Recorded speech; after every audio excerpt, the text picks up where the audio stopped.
I'm Susan Ivitz. I'm a human behavior hacker. Some people hack computers. I hack humans.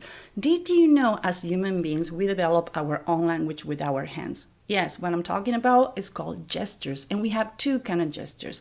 Did you ever saw a couple who has been married for a long time, or friends, or brothers and sisters who does signs and you don't know what happened? Well, I'm gonna make it more simple. If you live on the West Coast, East Coast, North, South, on the city or a countryside, and you move away to go to another place, asking for a coffee, asking for a taxi, or refilling your beer can be like learning a new language. So today I'm gonna tell you a story how a group of US Marines in 1960s were safe by developing their own gestures, their own language. How?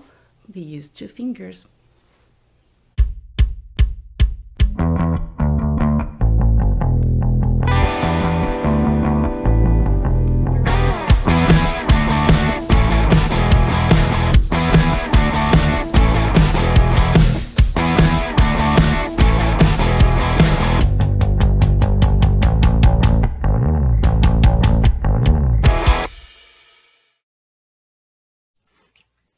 We have two types of gestures. Today we're going to talk about emblems.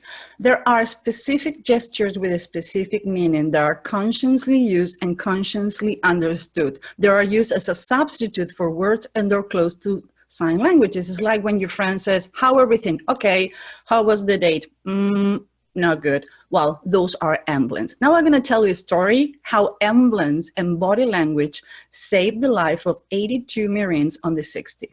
That's the story. El Pueblo is an American spy ship that was captured just on the coast of North Korea on January 23rd, 1968. These 82 Marines were captured against their will. But the North Korean says, we treated them really good, they're perfectly, so US says, well, send us proof of they are okay. So the way they ask for proof, or usually the way you ask for proof is to have in a journal, a newspaper from the day where the picture day is captured. So the North Koreans fed them, bathed them, changed the clothes, cut the hair, prepared them in perfect line and make them smile. What the North Koreans didn't knew is these 82 Marines were trained how to use body language and emblems to show if the picture and the situation was taken under coercion and they're not doing well. Let's see this picture. Can you see the arrows? The arrows down point? All of them have, or most of them have, the middle finger and top of the hands pointing down on the mouth.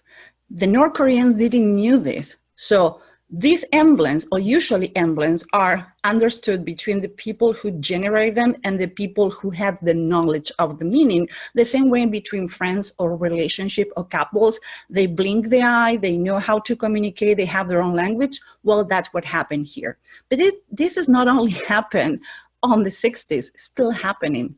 If you can see, this soldier was talking with Michelle Obama and somebody took a picture. You see how he had the finger crossed?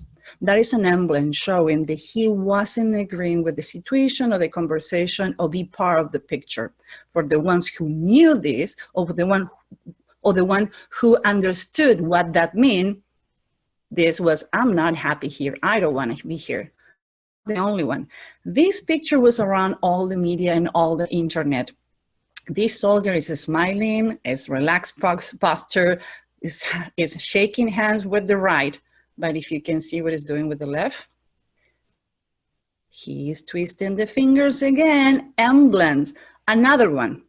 Freud used to say, if you don't talk with your face, if you don't talk with your words, your body is gonna betray you. Well, all these people in this picture has been betrayed for the desire to, middle finger, I don't like it, I'm not comfortable, I don't agree, I cannot say it, I shouldn't be here, you're completely wrong. Whatever is the idea going on the head, they give the bird.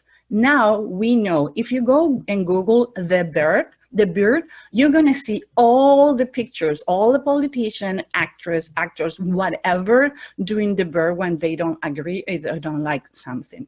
So today we learn about emblems. Let's see what we have for the next week. See you.